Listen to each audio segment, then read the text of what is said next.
Este es un discurso jasídico del Frierdiker Rebbe, Rabbi Yosef Yitzhak Schneerson de bendita memoria, sobre el mes de Elul.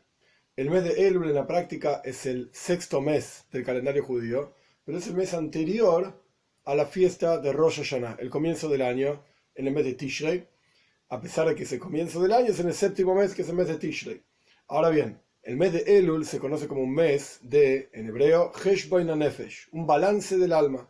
Es decir, uno tiene que hacer un balance de todo lo que ocurrió a lo largo del año anterior y tomar buenas resoluciones para el año siguiente. Ahora bien, este balance tiene muchas formas, tiene muchos aspectos en los cuales uno tiene que tomar balance. En forma general, se trata de pensamiento, palabra y acción, de todo lo que uno hizo a lo largo de todo el año. Alevay, ojalá, entre paréntesis, uno pudiese acordarse de lo que pensó ayer, etc. Pero el punto es que uno tiene que hacer un balance de si logró los objetivos en el año, etc. Y así como un balance en un negocio, en una cuestión comercial, uno tiene que saber dónde está parado, qué stock tiene, cuánto entró, cuánto salió, para saber en la práctica si ganó dinero, si perdió dinero y cuáles son las acciones que tienen que tomar para el próximo año comercial, por así decir. De la misma manera, en el mes de Elul, uno tiene que hacer un balance de su propio neshome, de su propio alma, de sus propias acciones, pensamientos, palabras, etc. Y como estamos ahora muy cerca del mes de Elul, este Shabbos que viene se llama Shabbos Mevorjim, el mes que bendice al mes de Elul. Y la idea de un mes que bendice, alágicamente hablando, por lo menos en términos sencillos, es el mes anterior al comienzo del próximo mes, es el Shabbos, anterior al comienzo del próximo mes. Y lo que quiere decir es que en ese Shabbos se pronuncia una bendición en la sinagoga al respecto de que comienza el próximo mes en tal y tal día. Este es al respecto, alágicamente hablando. Espiritualmente hablando, el Shabbos que da bendición, el Shabbos anterior al comienzo de un próximo mes, es el Shabbos que contiene toda la energía de ese próximo mes.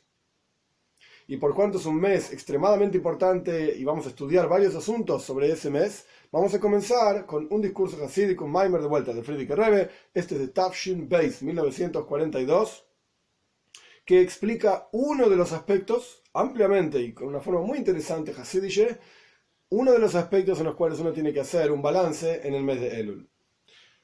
El Maimer, el discurso, comienza con un versículo de Shir Hashirim, el Cantar de los Cantares, en el Perek, en el capítulo Vov 6, el versículo 3. El pasuk dice, es un pasuk famoso, versículo famoso que tiene una relación muy profunda con el mes de Elul. El versículo dice, Ani le doidi vedoidi li, harroya bashoshanim.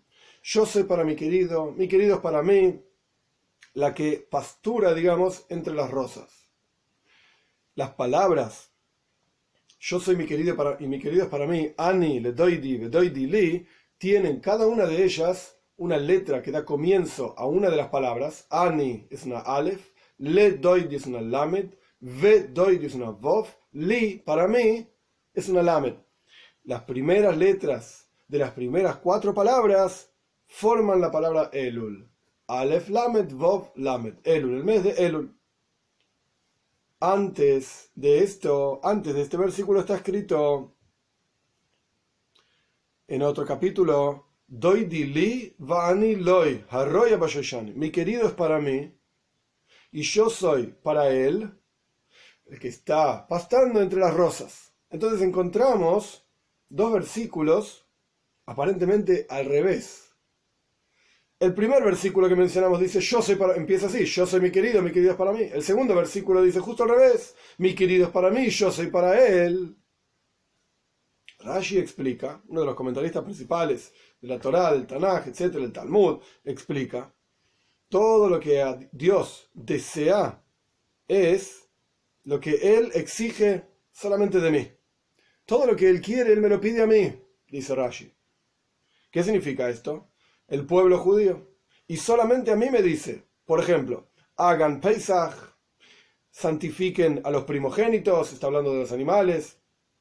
Primogénitos, esto es una ley dentro del judaísmo, hay un tratado talmúdico entero, Bejoires, primogénitos, ahora no viene el caso.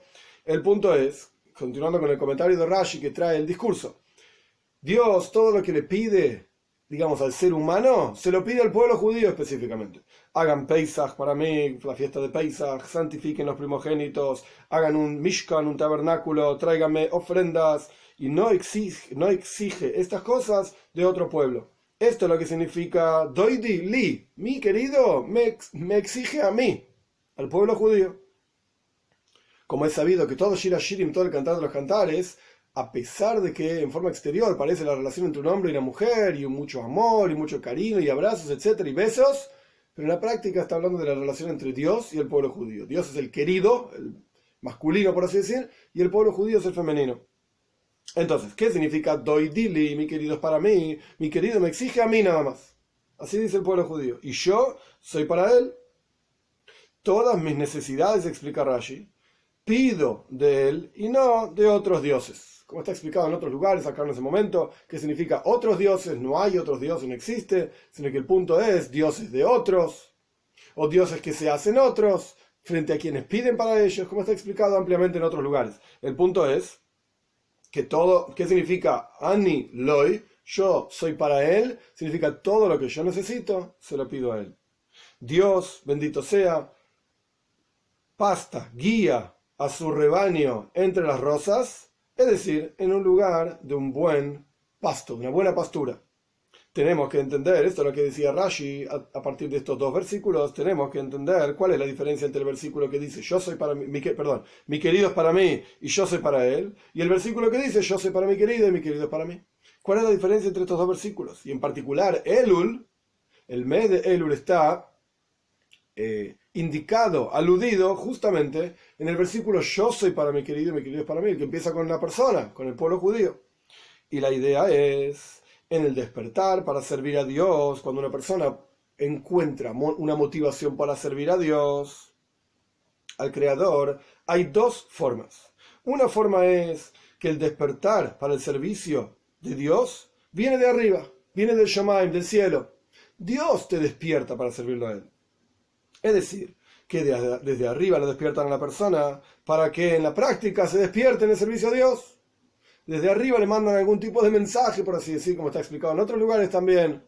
La Neshama, el alma de arriba, escucha diferentes publicaciones que se hacen arriba.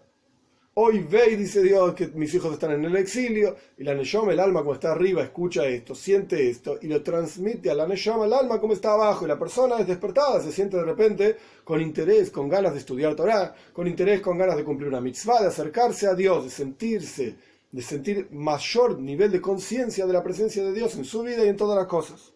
Este despertar de arriba viene de diferentes maneras y por diferentes causas. Y el Rebbe explica, está escrito en Shmuel, Dios, por así decir, piensa pensamientos para que nadie quede rezagado, para que nadie quede apartado. Dios, bendito sea, le da a la persona montones de posibilidades para ir en el camino recto de la Toira y las mitzvot. E incluso esta persona que cayó, salió del camino recto, se alejó, digamos, de Dios, Dios piensa, ¿sí está escrito acá? Dios piensa, por así decir, cómo salvar también a esta persona que ya se siente a sí mismo separado y apartado del pueblo judío.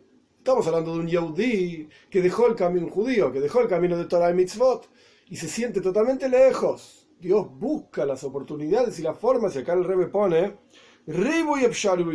muchísimas oportunidades, no solamente una, no solamente dos, etc. Dios busca la situación para que esta persona haga tshuva, para que esta persona retorne hacia Dios y mejore sus acciones que no son buenas. A pesar de que Dios le da al hombre el libre albedrío para que elija en sí mismo, por sí mismo, cuál es el camino en su vida. Vos podés hacer lo que quieras. Como está escrito, Re'ei, observad, dice Dios, di frente a ti hoy la vida y lo bueno, la muerte y lo malo. Dios le da la elección, libre albedrío a cada ser humano. Entonces, ¿qué quiere decir que Dios nos despierta para servirlo a Él? Dios nos dice hacer lo que quieras. ¿Querés salirte del camino recto? Pues salite del camino recto. Está en tus manos. Sin embargo, Dios le da a la persona dos caminos. Quiere decir esto, que Dios le da a la persona dos caminos. El camino bueno, que es el camino de vida material y espiritual para la persona. Y un camino malo, que es un camino, digamos, de decreto de muerte. Y es un camino que está directamente relacionado solamente con lo material, y lo espiritual de la persona queda totalmente rezagado. Pero lo que quiere decir en términos literales en el texto, yo interpreté un poco, es un camino de muerte material y espiritual para la persona. Hay dos caminos, cada uno puede elegir y la persona misma es la que elige el camino en su vida, según su propia voluntad. Cuando la persona elige el camino malo para sí mismo y cae, Dios libre y guarde, escalón tras escalón y va bajando y bajando y bajando cada vez más lejos, digamos, de cumplir una mitzvah, de estudiar Torah, de sentir conciencia de la presencia de Dios en todos lados, etc., hasta que la persona se separa totalmente del judaísmo y queda apartado del pueblo judío. Dios, bendito sea con su enorme misericordia, genera situaciones diferentes en diferentes formas para que incluso esta persona que está totalmente apartado del judaísmo y del pueblo judío retorne hacia el judaísmo y hacia Dios. Entonces, de vuelta, Dios te da el libre albedrío, haz lo que quieras, pero Él genera situaciones en las cuales esta persona puede engancharse, por así decir, un anzuelo, engancharse al servicio de Dios de vuelta. Este despertar a veces ocurre a través de un sueño específico, a veces a través del recuerdo de alguna cuestión repentina, cuando por sí mismo, sin ninguna otra razón sabida, la persona se acuerda de alguno de sus padres o de alguno de sus compañeros de la juventud, y a través de esto, no nos olvidemos el contexto, el Rebbe está hablando en 1942, cuando en plena guerra mundial, plena Segunda Guerra Mundial, cuando muchos se habían apartado del camino de la Torah, las mitzvot, a través de irse de los pueblitos pequeños en donde vivían, en la Ucrania, en Polonia, etc., y se fueron a las grandes ciudades, y esto exigía a la persona dejar Torah, dejar mitzvot, se cortaban la barba, se sacaban la kipá, se cambiaban la ropa, y pasaban a ser uno más, digamos, del pueblo, ciudadanos, seres humanos del mundo.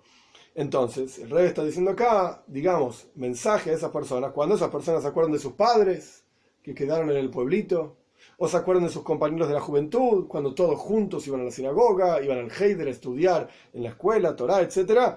De repente uno se recuerda de estas personas. ¿Por qué? Y a través de todas estas cuestiones, le rodea a la persona un dolor en el corazón muy fuerte. La persona recuerda estos recuerdos de antaño, por así decir, y genera un dolor muy fuerte en el corazón, y le duele muchísimo la situación espiritual baja en la cual se encuentra. Se da cuenta hasta dónde llegó, de dónde salió y a dónde llegó. Y su corazón se quebranta en su interior, y la persona acepta sobre sí mismo con una fuerte resolución que de ahora en adelante va a cuidar Torah y Mitzvot, y va a rompe todos sus clay treifas, dice acá, todos sus utensilios en la cocina que no son kosher, porque estuvo comiendo cualquier cosa, y se separa de las nuevas compañías que no eran positivas, no eran buenas, malos compañeros, por así decir, y se coloca tefilin, y come kosher, y cuida tahara, cuida la pureza familiar, y cuida el Shabbat, y cumple todos los preceptos de Dios que Dios mandó. Esta es una forma que lleva a un despertar hacia tshuva, hacia el arrepentimiento y el acercamiento a Dios para servir a Dios. Viene de arriba. En el lenguaje clásico del Zohar de Hasidus es Isarusa de la Eila, un despertar de arriba. La persona se despierta y va y sirve a Dios. La segunda forma que lleva a un despertar de arrepentimiento y acercamiento a Dios, al servicio a Dios, es que la persona misma se despierta a hacer tshuva, a retornar a Dios y a arrepentirse, etc., y a mejorar su comportamiento. Uno mismo.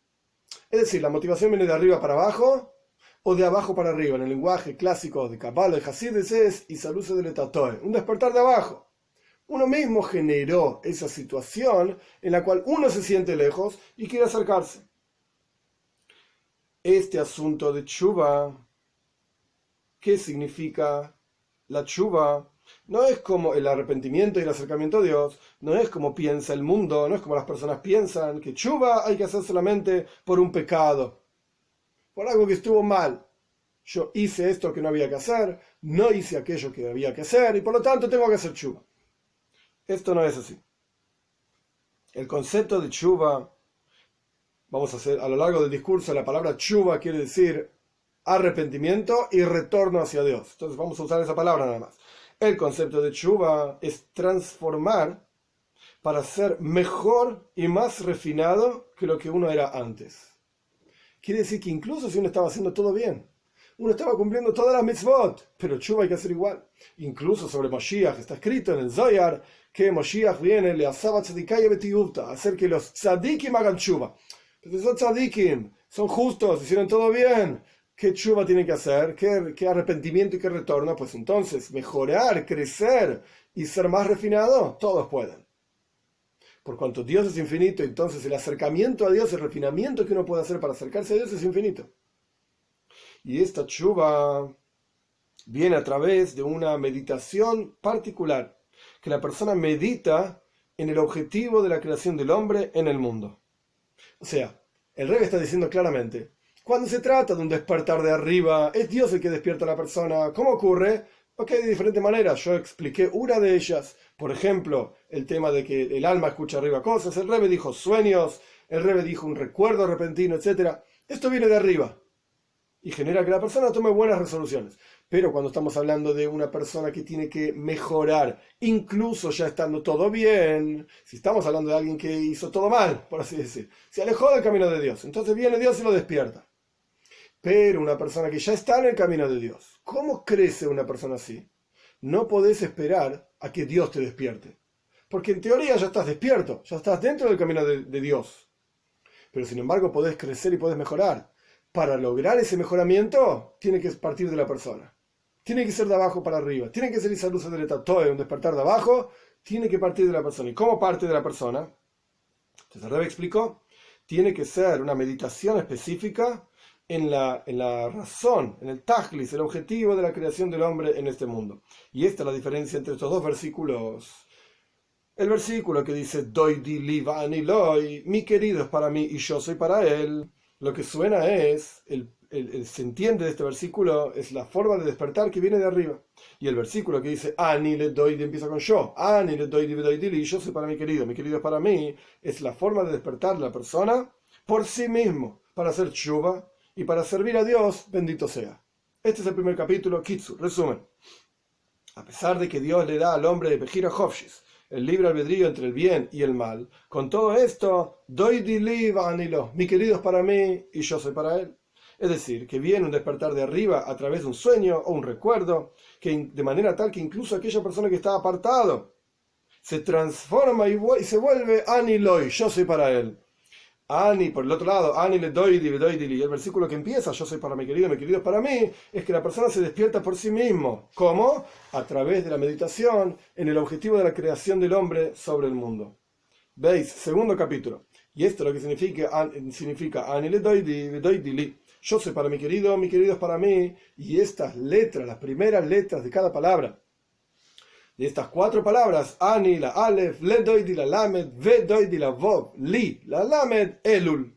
Aleph, Lamed, Vov, Lamed, Elul. Esto lo que significa que Ani, Le doidi, Li alude al mes de Elul. El mes de Elul es un momento en el cual la persona tiene que despertarse a sí mismo, como venimos explicando al final del capítulo anterior. La persona tiene que despertarse a sí mismo para hacer tshuva, para retornar hacia Dios y para servir a Dios, para servir al Creador. Porque el mes de Elul, ¿por qué justamente en el mes de Elul? Esto está ampliamente explicado también en un discurso hasídico del Alter Rebbe, el rey en el campo, como está explicado en varios lugares. Ahora, como el Rebbe anterior en este discurso no toca ese tema, yo no lo voy a tocar tampoco, pero el punto es que el mes de Elul es un mes a Rahamim, es un mes de misericordia. Es un mes de misericordia. Vamos a estudiarlo esto a lo largo de estos próximos discursos que estudiemos y a lo largo del mes de Elul. Hodesh HaRachamim, mes de la misericordia divina. El mes de Elul es un momento en el cual que la persona hace Heshbon HaNefesh, como yo dije al comienzo en la introducción, un reconto de su alma, un balance de su alma sobre todo lo que ocurrió a lo largo del año. Y este balance tiene que ser hecho tanto en aquello que la persona no hizo y tenía que hacer, y también en aquello que la persona hizo, y no tenía que hacer. Está escrito, el Salmo 34 dice, aléjate del mal, haz el bien, busca la paz y persíguelo. Dice el Baal Shem Tov, fundador del movimiento hasídico, sobre este asunto. que en cada asunto en el mundo, en cada cuestión material de aquello que está permitido en el mundo, hay toiv y ra, hay bien y mal. Es decir, básicamente, muy en resumen, el mundo está dividido en dos partes: aquello que está permitido y aquello que no está permitido. Básicamente, por la Torá. Entonces el Baal Shem Tov explica aquello que está permitido efectivamente, incluso ahí hay un componente de mal, toiv y ra. Como dice el versículo, surme ra, hace toiv, alejate del mal y hace el bien. ¿Qué es lo bueno y qué es lo malo? La porción, digamos, el componente material de cada cosa es ra, es algo negativo. Vamos a estudiar esto. Y la vitalidad divina, la parte espiritual, digamos, de cada cosa, la energía divina que da vida a esa cosa material, eso es bueno. La cosa material por sí misma, eso es malo. Lo espiritual es bueno. Aquella persona que utiliza lo material para alejarse del mal. Es decir, ¿qué significa utilizar lo material? Porque la práctica, vamos a poner un ejemplo sencillo. La persona tiene que comer. Todos tenemos que comer. Si no comemos, Dios nos creó de esa manera, que tenemos que comer.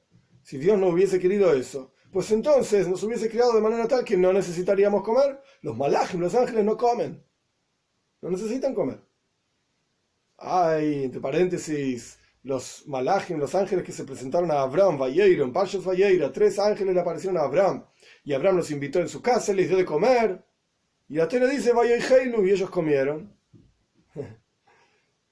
En la práctica, Rashi explica, ellos hicieron como que comieron para mostrar respeto a Abraham, que les estaba sirviendo comida. Pero en la práctica no comieron, porque los malajim no necesitan comida. Entonces, Dios nos creó de manera tal que necesitamos comer, entonces comemos. Cuando comemos estamos introduciendo algo material, físico, en nuestras bocas, etc. Y en la lengua hay papilas gustativas, de manera tal que sentimos el gusto de las cosas. Entonces, ahora vamos a entender un poco mejor. La persona que utiliza la cosa material para alejarse del mal, es decir, no desear el placer que existe en las cosas materiales.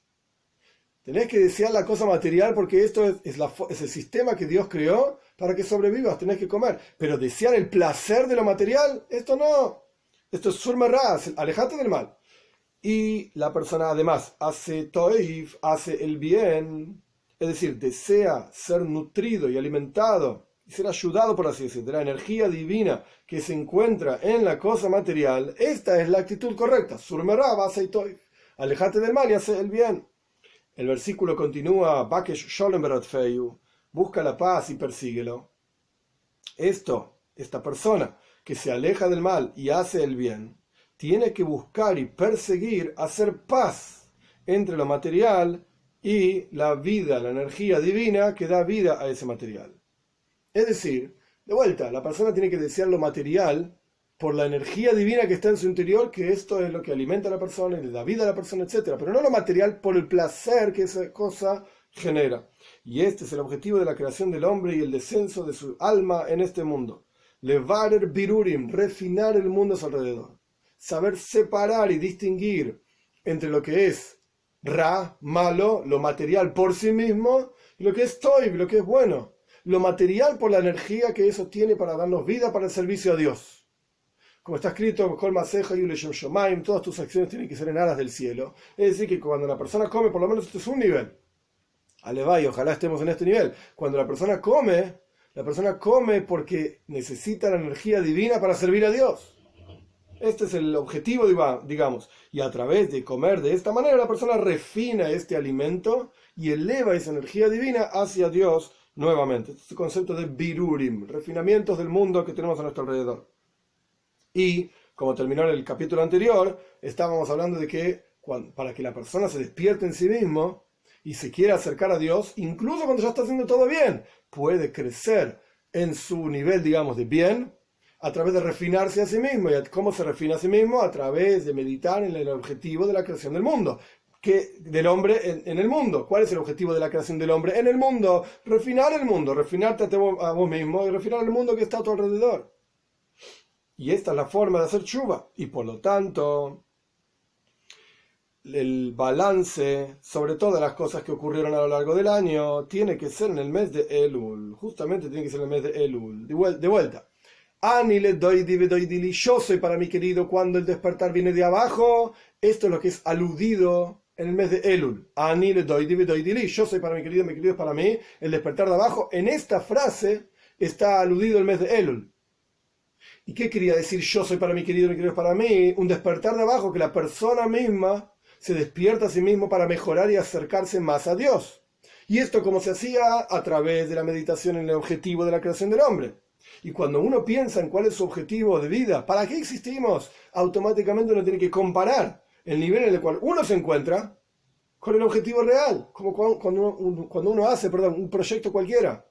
Uno pone checkpoints, uno pone momentos en los cuales uno debería estar en una cierta etapa de ese proyecto, en un cierto punto de avance del proyecto. Entonces, cuando uno llega a ese momento, lo primero que uno hace es un stop, una parada, y se fija cuál es el objetivo del proyecto tal. ¿En dónde estamos? En tal punto. ¿Estamos yendo hacia el objetivo? ¿Estamos cumpliendo? ¿Estamos invirtiendo los recursos en las cuestiones necesarias de acuerdo al momento, etapa del proyecto, etcétera?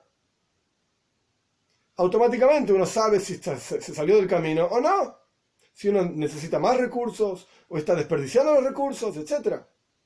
De la misma manera, esta conexión entre el mes de Elul, es el momento de meditación sobre todo lo que ocurrió en el año, justamente es el momento en que la persona se despierta para crecer más todavía.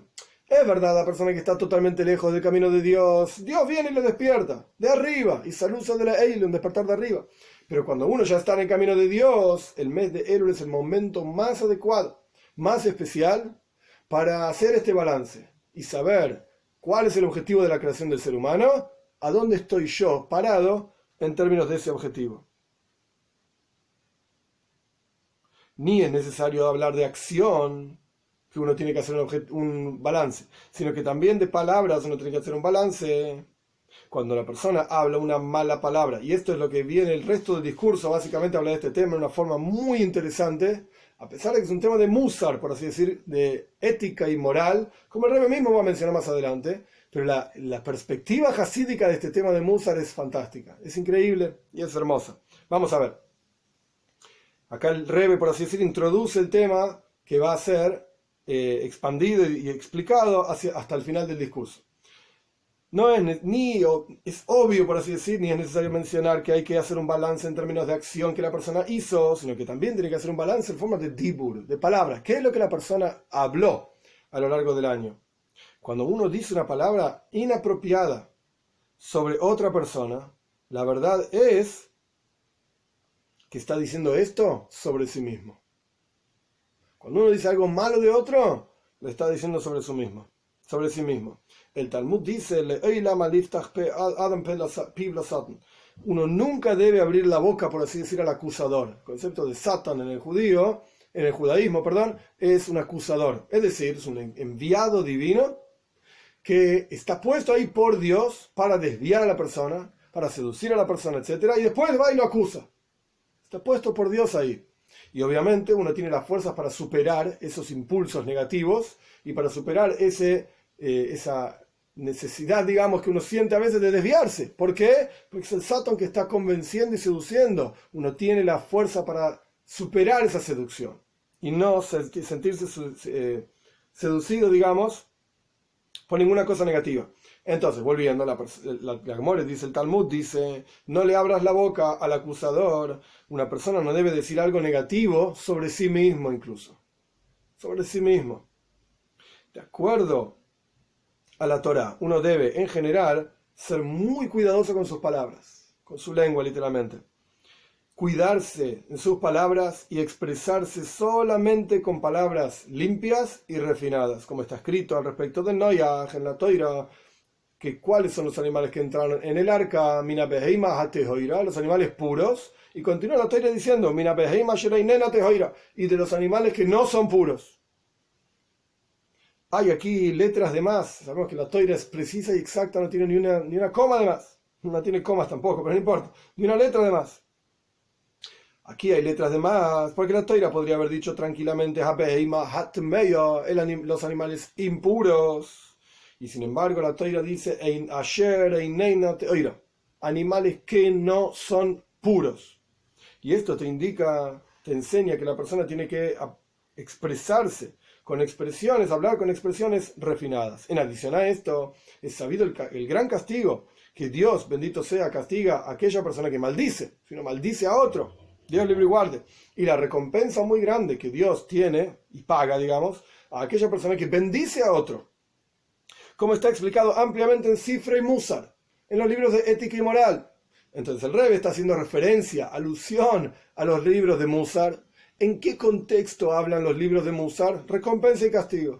Vas a ver lo que Dios te va a hacer si hablas mal de otro. Vas a ver lo que Dios te va a hacer si maldecís a otro. Dios te va a castigar, cuídate. Y no sabes cuánto Dios te va a pagar cuando me digas una braja, una bendición a otra persona. Dios te va a dar una gran recompensa. Esto es Musar. Ahora viene la explicación hasídica a lo largo de lo que resta del discurso. Fantástica. Fantástica. Para entender desde otra perspectiva por qué uno no debe hablar mal de otro y ni siquiera hablar mal de uno mismo. La razón de esto es porque es justamente que hay un gran castigo, de acuerdo a la idea de Musar, de la ética y la moral judía. ¿Por qué hay un gran castigo? Cuando uno maldice a otra persona y uno habla mal de otra persona, etc. La razón de esto es porque dicen nuestros sabios en la Mishnah: apreciados, Habibim, queridos, son el pueblo judío, que son llamados hijos de Dios, y más aprecio todavía muestra Dios por ellos, que les indica, les aclara que son llamados hijos de Dios, como está escrito: hijos son ustedes para Dios su Señor, como dice en Pirkei Avos, ética de nuestros padres, en el tercer capítulo. Entonces, evidentemente, Dios aprecia al pueblo judío. Vemos que un padre que ama a su hijo, cuando alguien da una braja, una bendición a su hijo, entonces el padre está contento. Y el padre y le paga una recompensa a la persona que dio una braja, una bendición a su hijo. Y quien, Dios libre y guarde, maldijo a su hijo, después el padre va a estar muy enojado y le va a castigar. También así ocurre arriba, aquella persona que, espiritualmente hablando, aquella persona que bendice a un Yehudi, Dios le paga, por así decir, una gran recompensa y buena. Y una persona que Dios libre y guarde, Has v'Shalom, Dios libre y guarde, dice una maldición a un Yehudi, pues entonces es muy castigado.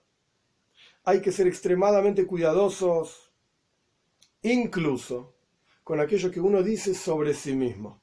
Como el Baal Shem Tov explica la Mishnah, la enseñanza de nuestros sabios, que dice así: voy a leer como está escrito acá y después voy a explicar. Es muy interesante esta explicación de Baal Shem Tov, muy interesante.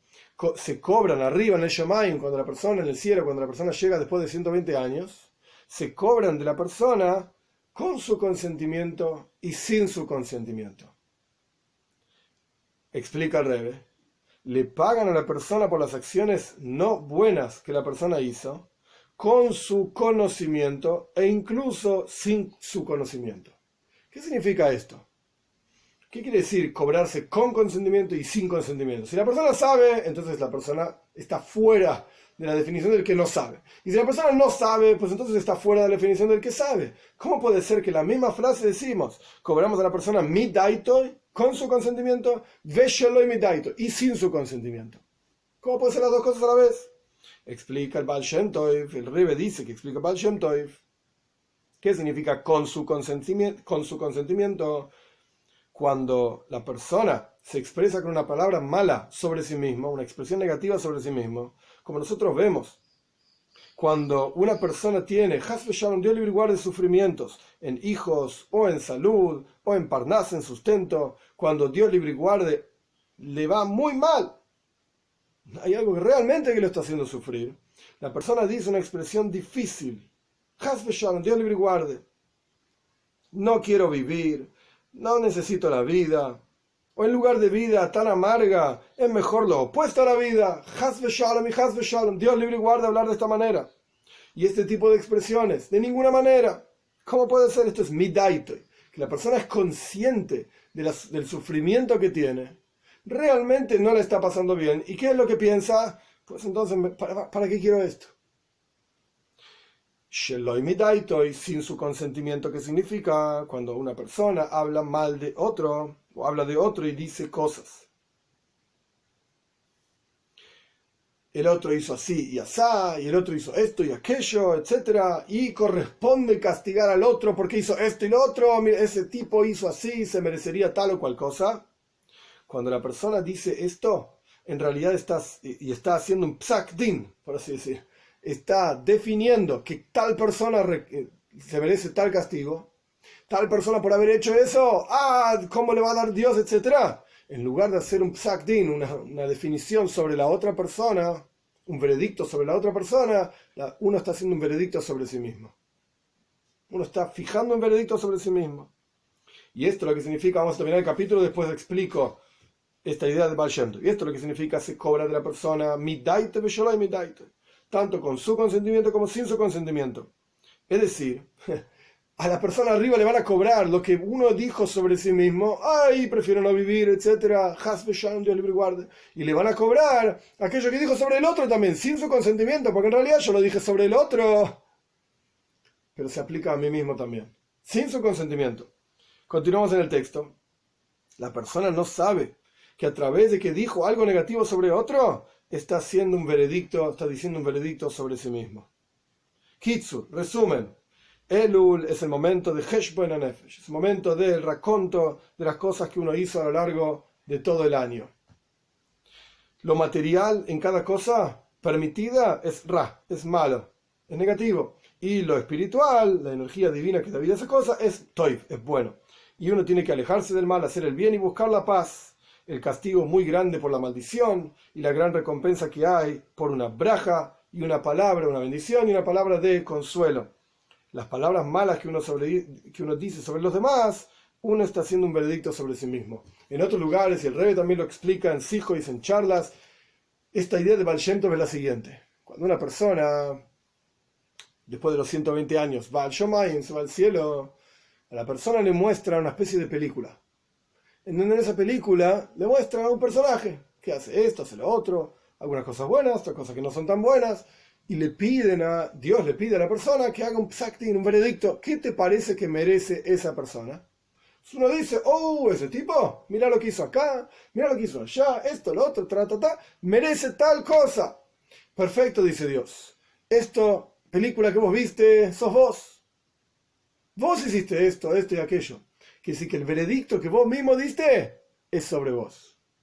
Y esto es lo que significa mitaitoi, con su consentimiento, es decir, la persona vio y la persona misma emitió un veredicto. Y sin su consentimiento, porque en realidad el veredicto era sobre él y la persona no sabía. De aquí se desprenden varias cosas. El Rebbe en muchas hijos y en muchas charlas menciona la idea de que cuán increíble, cuán elevado es el poder de un Yehudí, por así decir, espiritualmente hablando, de un judío, que ni siquiera el Beis Din Shel Maila, ni siquiera el juzgado celestial puede emitir un veredicto contra un Yehudí. Tiene que ser el Yehudí mismo, el judío mismo emite el veredicto sobre sí mismo, porque si no el juzgado celestial no podría. No podría. Esta es una idea. Y la otra idea es justamente lo que está mencionando el Rebbe acá, en este discurso. Mitaitoi significa un poquito diferente de lo que yo expliqué. Mitaitoi, con su consentimiento, significa cuando uno mismo emite veredicto sobre sí mismo a propósito, hablando mal de uno mismo, Dios libre y guarde, queriendo sacarse la vida, estar cansado, etc., o diciendo yo soy un inútil, no sirvo para nada. Esto es mitaito, es con el consentimiento de la persona. Lo y mitaito, y sin su consentimiento, cuando uno habla mal del otro, esto vuelve sobre uno mismo. Gimel, tercer y último capítulo. Dijimos en el capítulo anterior que uno nunca debe abrirle la boca al acusador. Y este asunto de no abrirle la boca al acusador es en dos maneras. Tanto en la situación, digamos, que uno no debe decir, tanto en la situación que uno no debe decir algo negativo sobre sí mismo, Has v'shalom, Dios libre y guarde, que esto no ocurra si la persona tiene sufrimientos con hijos, o con salud, o con parnasa, sustento, no debe patear, por así decir, despreciar esos sufrimientos. Y la persona tiene que saber que con seguridad esos sufrimientos son muy grandes para Hashem. La Torá dice, en todos los sufrimientos que el pueblo judío tiene, Y podríamos decir tranquilamente, Bejol Tzara Sam, en todos los sufrimientos de los seres humanos, Tzarlo, y Dios está sufriendo. Él mismo está sufriendo. Así como un padre tiene un gran dolor cuando ve que su hijo sufre, de la misma manera, y más que esto todavía, es el sufrimiento, por así decir, que Dios mismo tiene por el sufrimiento de un Yehudí. ¿Cómo está escrito? Bejol Tzara Sam Tzarlo, en Ishaya 63. En todos sufrimientos, Él sufre. Con seguridad, los sufrimientos de Él, Dios libre y guarde, son los sufrimientos de la persona, quiero decir. Los sufrimientos que la persona está pasando son sufrimientos que vienen y provienen de la bondad y la misericordia divinas. Y la persona tiene que buscar en sus acciones y hacer tshuva. Los sufrimientos que está viviendo son la forma de despertar a esta persona, son la forma de refinar a esta persona, de sacarlo del nivel en el que está y hacerlo pasar al próximo nivel.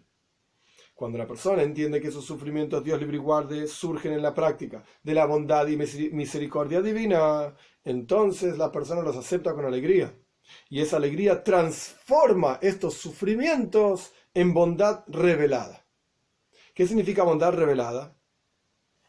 Existe bondad oculta y bondad revelada. La bondad oculta es un nivel muy profundo de bondad, pero se expresa en forma de severidad, en forma de rigor. El ejemplo más simple, y esto está mencionado en muchísimos lugares, es un padre que golpea a su hijo para llevarlo en el camino que corresponde. En la práctica, la motivación de ese golpe, Dios libre y guarde, ser un golpe fuerte, no sé, esto no es el momento ahora para discutir esta cuestión de los golpes. El punto es un ejemplo nada más.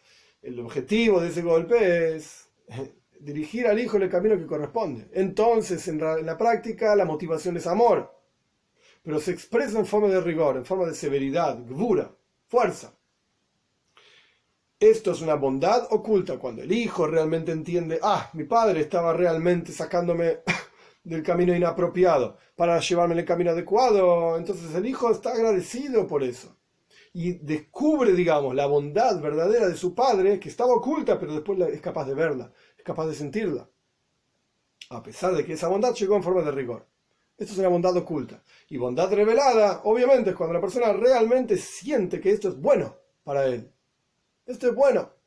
Es como una persona, en un ejemplo muchísimo más poshut, muchísimo más simple. La persona va al gimnasio y se esfuerza y le duele y transpira y le duele todo el cuerpo. Hoy ve, es algo malo.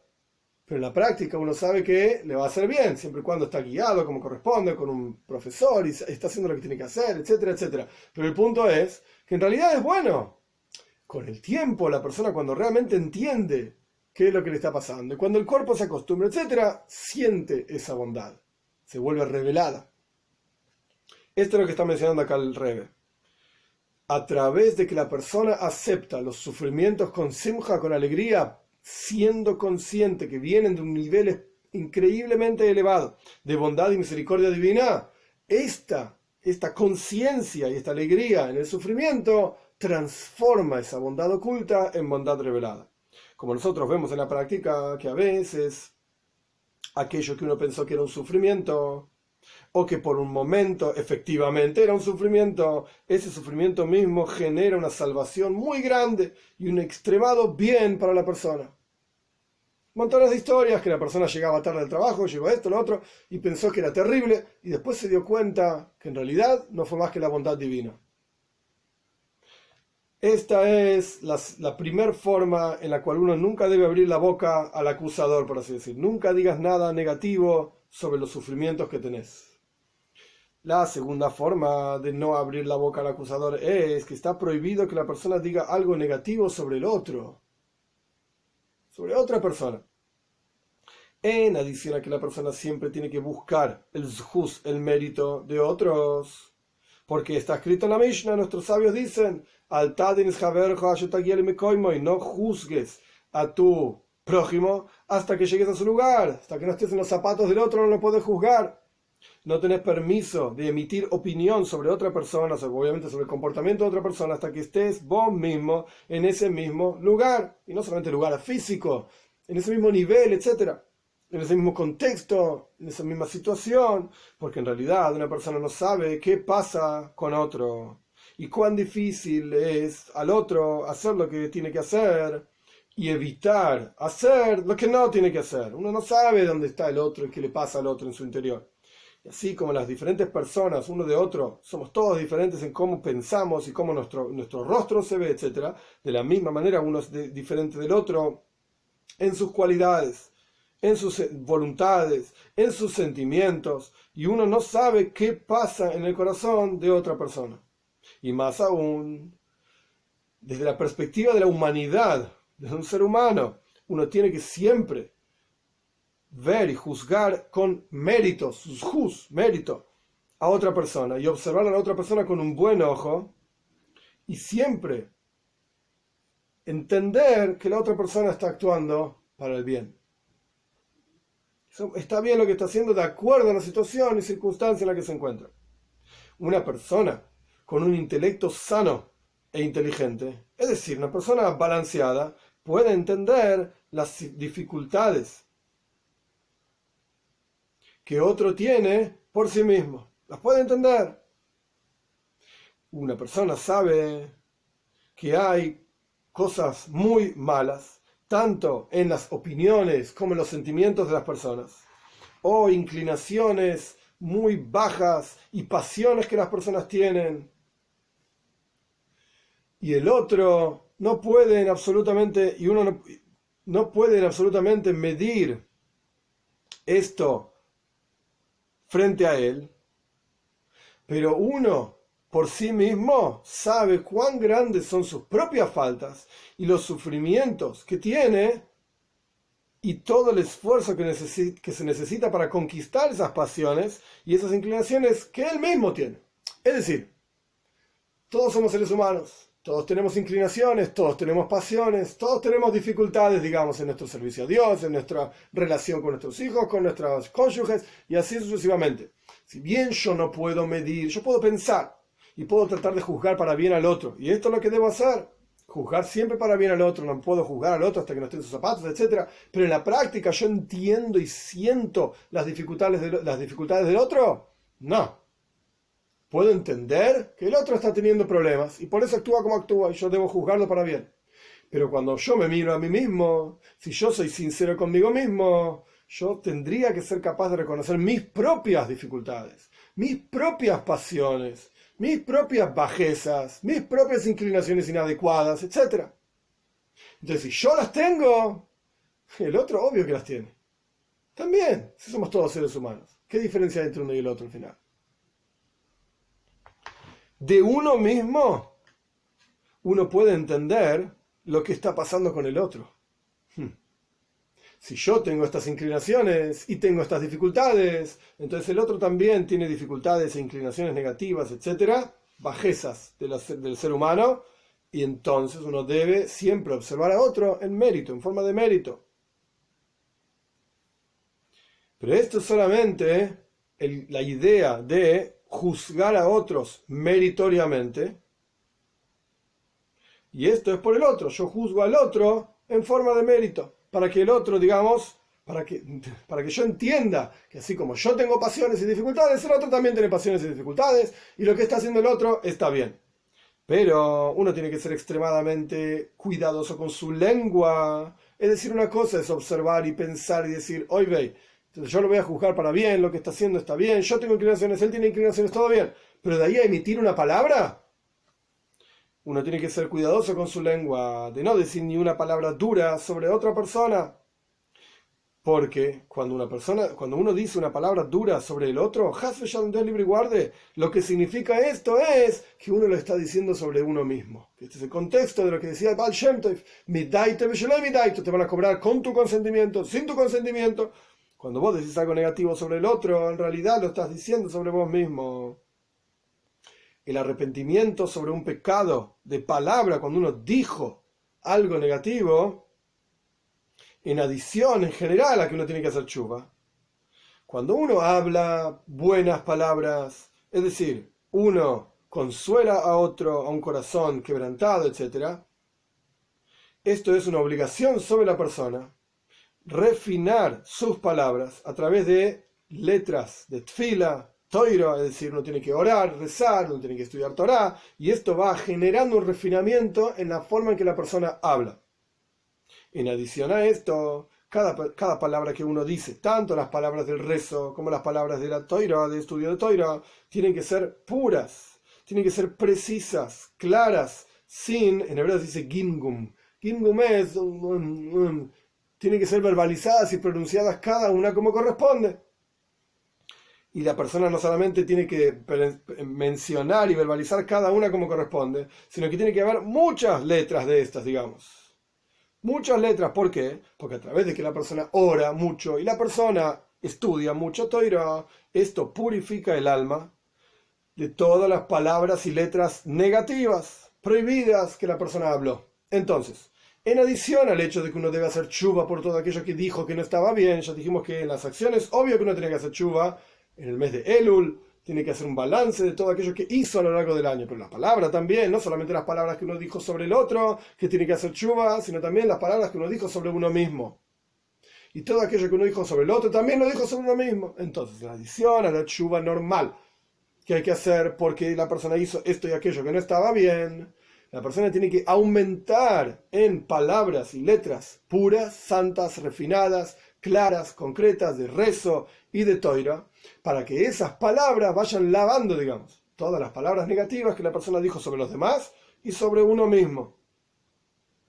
El momento para este tikkun, para este arreglo de las palabras, es justamente en el mes de Elul. Y en particular, al respecto de las acciones que la persona hizo que no estaban bien, la tshuva es efectivamente en el mes de Elul. En el último mes del año, digamos, anterior al comienzo del año siguiente. De hecho, la gente suele jugar Elul. En castellano decimos el último mes. Elul y el último, parece la misma palabra. En la práctica, el Elul es el sexto mes del año, no es el último. Pero bueno, sea como fuere, suena bien, antes de Rosh Hashanah es el mes del balance. El mes de Elul es un mes de misericordia, como es sabido lo que dice nuestro Rebbe, es decir, el Alter Rebbe, que en nombre de Baal Shem Tov dijo así: el mes de Tishrei, es decir, el séptimo mes del año, Dios lo bendice. Dios lo bendice y da todo el sustento que la persona va a tener en forma de préstamo. Por adelantado, Dios te da todo por adelantado en el mes de Tishrei. Y en el mes de Elul hay que hacer un balance y pagar todo lo que corresponde.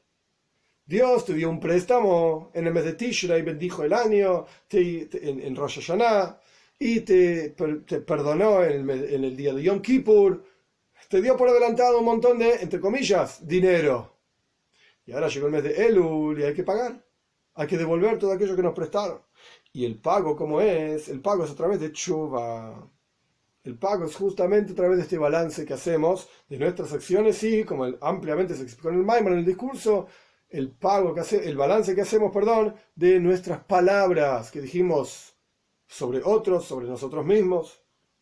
Cuando Dios ve que nosotros pagamos y que nosotros queremos pagar, entonces Él perdona, digamos, el resto de la deuda que teníamos a partir de Rosh Hashanah, etc. Y esto es lo que ocurre en los días de Slichos. Slicha literalmente significa perdón. Son los días en los cuales suplicamos, los Sfardim durante todo el mes de Elul, los Ashkenazim la última semana del mes de Elul antes de Rosh Hashanah. Decimos una serie de rezos y súplicas bien temprano, con los cuales le pedimos a Dios que nos dé un buen año y que nos perdone todo lo que hicimos mal, etc. El punto es que cuando la persona se chuva a través de leer estas súplicas que son muy duras, a través de lo que la persona hizo, etcétera, etcétera, el punto es que cuando la persona lee estas súplicas, por así decir, está pagando la deuda que tiene con Dios. Y a través de tshuva en los días de Slichos, a través de este arrepentimiento en los días de las súplicas, los últimos días del mes de Elul, se nos asegura que en Rosh Hashanah Dios nos va a dar, en el comienzo del año, Dios nos va a dar de vuelta una porción, digamos, que nos corresponde para el año siguiente, para tener un buen año, y lo va a dar por adelantado. Esto es lo que significa Ani le doidi ve doidi li. Yo soy para mi querido es para mí, y esto alude cada letra de estas palabras al mes de Elul. El mes de Elul es un momento de tshuva. de arrepentimiento y de acercamiento a Dios, que la persona tiene que despertarse a sí mismo. Justamente en el mes de Elul, ese es la forma, digamos, de acercarse a Dios, no esperar que Dios te acerque a vos. Y esto es una preparación para Ksiva, Bajasimatoiva, Leyonotoiva, Mezuka, para ser inscriptos y sellados para bien, para tener un año bueno y dulce. Kitsur, resumen. La persona no debe abrir la boca al acusador en dos formas. Uno, no debe decir sobre sí mismo ni una palabra dura, ni una maldición, incluso cuando no le va bien, incluso cuando está sufriendo. Uno no debe patear estos sufrimientos. ¿Veis? Dos, está prohibido decir una palabra dura sobre otro.